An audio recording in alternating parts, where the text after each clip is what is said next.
ძვირფასო პრემიერო. რუსეთის ბარბაროსული ომი უკრაინის წინააღმდეგ უკვე მეოთხე წელია გრძელდება.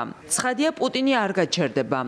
მისი ეკონომიკა ორიენტირებულია სრულმასშტაბიანი სამხედრო ტექნიკის წარმოებაზე, რომელიც ნაწილობრივ იმ მკაცრი სანქციების შედეგადაც ჩამოყალიბდა, რაც ჩვენ დავაწესეთ. ის კვლავაც გააგრძელებს სამხედრო ტექნიკის მასშტაბურად წარმოებას.